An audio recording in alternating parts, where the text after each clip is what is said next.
Vous venez depuis combien de temps dans cette rencontre de maison ? C'est assez récent. J'ai perdu mon mari il y a 5 mois maintenant. Alors je me suis jointe et maintenant vraiment ça me comble. Ça comble le besoin que j'avais à ce niveau-là.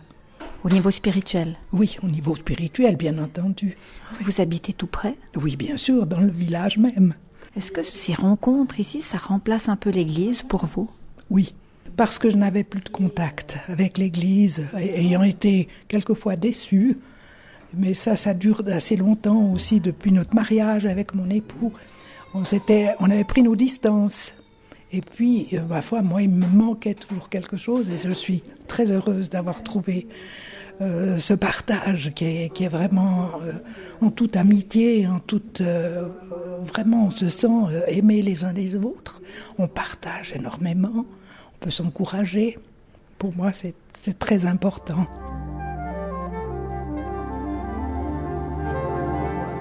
Cela adoucira ma peine. Réservez-lui donc l'accueil dû à ceux qui appartiennent au Seigneur. Au départ, c'est surtout de se retrouver entre amis et puis on a certains quand même pas mal de soucis, quand même des problèmes. Il y a plusieurs personnes qui sont un peu plus âgées, n'est-ce pas ? Plus de la moitié, plus de 50 ans là. Ah oui, oh là. Au niveau spirituel, qu'est-ce que vous apprenez ici ? C'est-à-dire, moi j'ai pas eu une très grande éducation sur l'église, c'était plutôt une corvée quand même. Et puis, c'est vrai que c'est venu, depuis que je suis à la retraite, je sais pas, on se pose peut-être plus de questions, on a plus de temps à se poser des questions. Et puis, ça nous ouvre quand même beaucoup de portes, beaucoup de possibilités. Timothée et puis Épaphrodite. Et je vous propose qu'on essaye de lire entre les lignes comment était la relation entre... Moi, je crois qu'il n'y a qu'un Dieu, mais chacun a sa façon de l'honorer, de le chérir. En fait, qu'il est seul à prendre part à ses préoccupations et à ses soucis. Non, mais je crois que de se retrouver ensemble, c'est un très grand et beau moment. Et vous l'attendez avec impatience ? Et on l'attend, oui, moi je l'attends, mais tous les 15 jours, c'est un peu trop long.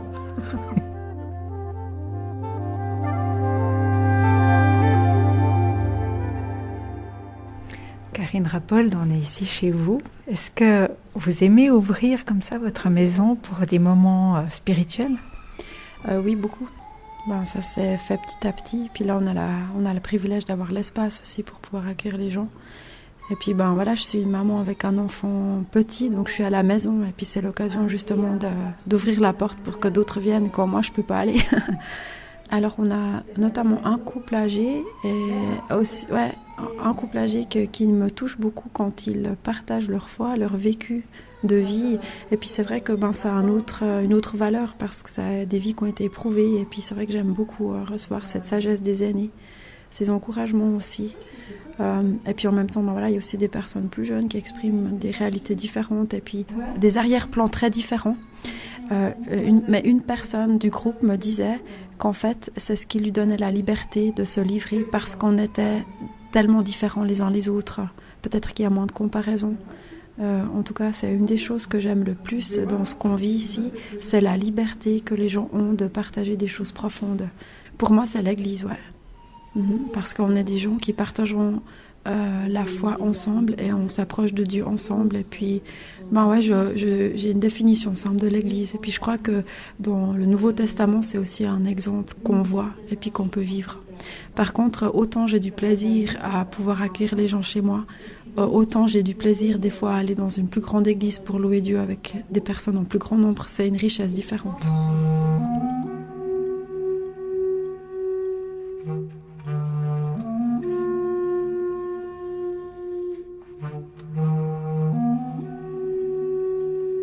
Karine Rappold à votre micro, Gabriel de Sarzan, pour qui cette at home, ou at home, il y a un jeu de mots évidemment, qui se déroule chez elle, est l'église. C'est quand même un peu étonnant, je pense falloir un peu expliquer, parce que d'un côté, elle parle d'église, alors qu'elle dit un petit peu plus tard qu'elle aime bien aller aussi dans une église plus grande pour des moments de louange, donc des moments de chant. Donc il y a une église pour la louange, une autre pour le lieu de culte, une église pour la maison, pour le partage de la lecture de la Bible, où on discute. C'est assez compliqué, dans le fond, l'utilisation de ce mot église. Oui, lorsque l'on parle d'église, les différents intervenants à nos micros ce soir ne sous-entendent pas la même chose. Pour quelqu'un comme Karine Rappold, on l'a entendu, l'église, c'est l'ensemble des chrétiens, mais c'est aussi 2 ou 3 chrétiens qui sont mis ensemble. C'est déjà l'église. À ne pas confondre avec le bâtiment ou église, quand on dit église catholique, église protestante, église évangélique, etc. D'accord. Est-ce que ça signifie, Gabrielle, qu'il n'y a que des chrétiens dans ce type de groupe comme At Home? Non, alors pas forcément. Hors micro, à Buchillon, une jeune femme est venue me parler, elle est venue vers moi pour me dire qu'elle avait un bagage spirituel multiple, une vie un peu compliquée, et qu'elle s'intéressait, elle, aussi au bouddhisme. Mais on lui avait, ici, chez les Rappold, ouvert la porte et elle sentait beaucoup d'amour.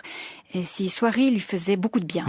Quelle est l'origine, au fait, de ce mouvement At Home? Alors, les premiers pas de ces églises At Home remontent à 2005, mais pour comprendre le pourquoi de la formule, je suis allée rencontrer Christian Kuhn. Il est secrétaire général du réseau évangélique suisse et c'est aussi l'un des instigateurs de cette formule d'église, At Home. J'ai été le voir chez lui à Bellerive, tout près d'Avenches, et j'ai commencé par lui demander si ce qu'il avait cofondé il y a maintenant 7 ans, c'était une alternative aux églises en place. Alors je dirais que c'est pas forcément une alternative à l'église, c'est l'église. D'ailleurs quand on lit dans les actes, on trouve assez facilement des références à des maisons où l'un ou l'autre invitait des gens de la région, des croyants de la région pour célébrer Jésus, pour vivre la foi, pour partager un repas, pour partager sur les soucis de la vie, prier les uns pour les autres, etc. Alors c'est finalement un retour à l'église des origines ? Alors c'est un peu difficile de savoir vu qu'il n'y a pas d'enregistrement radio de l'époque, mais effectivement, on aspire en tout cas à vivre ces réalités qui sont décrites notamment dans les passages de Acte 2, où il est fait mention du fait qu'ils se rassemblaient tous les jours, ils partageaient le pain, ils étaient enseignés par les apôtres à ce moment-là, également qu'ils allaient au temple tous les jours, ils partageaient leurs biens, et puis ils avaient la faveur des gens qui les entouraient. Et c'est marqué aussi tout à la fin de ce passage que tous les jours, des personnes trouvaient la foi, étaient ajoutées au nombre des personnes qui croyaient en Jésus-Christ. Christian Kuhn, l'église à la maison, c'est quand même quelque chose que les milieux évangéliques pratiquent depuis longtemps. Alors, quelle est la spécificité ou l'originalité d'At Home ? Alors effectivement, le vécu familial déjà, ou le vécu en cellule de prière, ou en groupe de partage, existe depuis de nombreuses années, et c'est déjà une composante essentielle ou fondamentale dans une grande majorité des églises évangéliques en Suisse romande. On appelle ces églises plutôt, à ce moment-là, des églises cellulaires, où il y a une cellule mère, une église mère, où on se rencontre le dimanche régulièrement pour vivre un culte, pour vivre une célébration.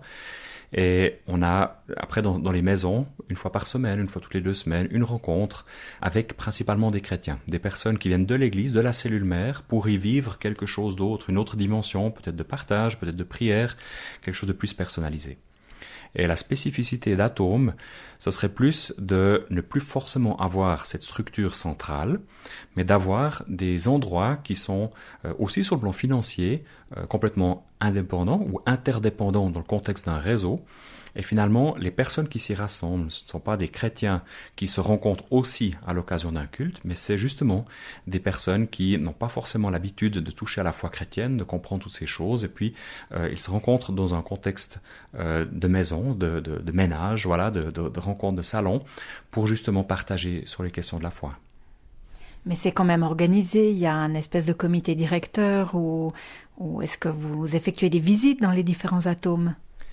Oui, alors il y a une équipe sur le plan roman, une équipe qui est à disposition des églises At Home, il y a une petite trentaine actuellement d'églises At Home, et cette équipe est à disposition pour aider dans différents domaines, dans différents secteurs, et nouvellement on a aussi 4 régions qui sont définies en Suisse romande maintenant, avec chaque fois une équipe d'accompagnement dans chacune de ces régions.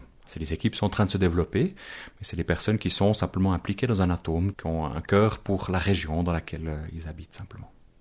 Et vous dites 30 structures At Home, ça veut dire combien de personnes ?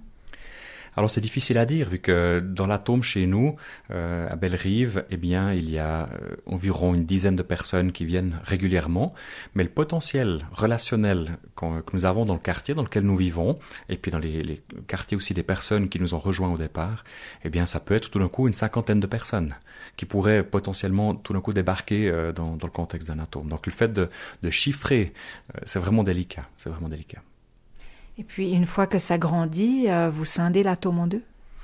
Alors en principe pas, c'est comme dans une famille, hein. Tout d'un coup si la famille devient trop nombreuse, vous avez trop d'enfants, tout d'un coup vous dites au papa d'aller d'un côté avec un certain nombre d'enfants, à la maman d'aller de l'autre côté, ça fonctionne pas, on est bien d'accord. Et là, également, à l'image de la vie, de la famille, eh bien une personne qui aurait atteint une certaine maturité spirituelle, eh bien elle serait simplement envoyée, c'est-à-dire qu'elle serait, on lui proposerait d'envisager, pourquoi pas également d'accueillir dans sa propre maison, de développer une église de maison chez elle. Et ça se passe plus par envoi que par division cellulaire ou bien par multiplication cellulaire. Concrètement, vous avez déjà envoyé plusieurs personnes? Alors on a eu ce privilège, effectivement, en tout cas une bonne quinzaine de personnes ont pu être envoyées depuis notre atome, et puis ça se fait dans d'autres atomes aussi. Vous estimez qu'avec les églises traditionnelles ou les églises évangéliques qui sont en place, on est arrivé peut-être au bout de quelque chose? On constate en tout cas deux pôles qui sont en train de se développer très fortement. D'une part, le pôle église en fête, une église où il y a beaucoup de couleurs, il y a beaucoup de louanges, c'est des grosses célébrations, c'est des rencontres de plusieurs dizaines, centaines de personnes, où les jeunes trouvent vraiment leur compte, notamment sur le plan musical. Et l'autre pôle qui est en train de se développer, c'est justement un peu un retour à un plus petit groupe, un groupe où on est identifiable, on est perçu, on peut pas se cacher, on peut pas simplement passer entre les gouttes, si on peut dire comme ça. Et de ce fait-là, on a des relations qui se développent, des amitiés qui se développent aussi. Et donc c'est une église beaucoup plus familiale, plus chaleureuse aussi, comme elle est vécue dans ce contexte-là. Ces deux pôles sont absolument pas en compétition, ils sont en complémentarité à mes yeux. Et je dirais pas que les églises qui sont pas directement dans ces deux trends sont en train de s'arrêter ou de perdre la vitesse. Simplement, on constate que c'est actuellement deux pôles d'attraction forts qui sont en train de se développer et que les églises communautaires qui sont entre deux, eh bien, elles cherchent soit l'un, soit l'autre pour développer leur vie d'église. Quelles sont les difficultés, vous qui êtes à la tête d'un atome ici à Bellerive, quelles sont vos difficultés à tenir ce groupe ? Alors, c'est les difficultés de la vraie vie, parce que tout d'un coup, une personne aura peut-être perdu son travail, et puis on va se mettre à déplorer peut-être ça, mais aussi à prier finalement, puis à chercher des solutions ensemble. Peut-être une autre personne aura un défi dans son couple, et on aura l'occasion, parce qu'ils ne pourront pas le cacher dans le contexte d'un atome, et puis on va pouvoir en parler, on va pouvoir discuter de ça, on va trouver des solutions ensemble aussi, aller de l'avant. C'est pas de l'ingérence dans les vies, c'est simplement accompagner ensemble, marcher avec, investir dans les vies les uns des autres.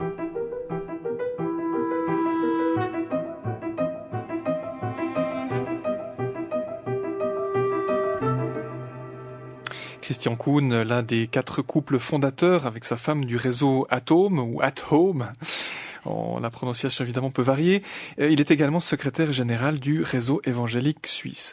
Gabriel de Sarzan, si on résume les deux formules, donc évangile à la maison qu'on a décrit en première partie d'émission, et puis cette formule évangélique atome, s'appuient toutes les deux sur la lecture de la Bible. Oui, en effet, c'est une constante. La Bible est une constante dans les deux formules. On l'a d'ailleurs entendu dans les deux reportages. Et puis peut-être qu'il faut souligner que ce ne sont pas des groupes cloisonnés, catholiques, protestants, évangéliques, mais que catholiques et protestants se côtoient parfois dans les mêmes groupes.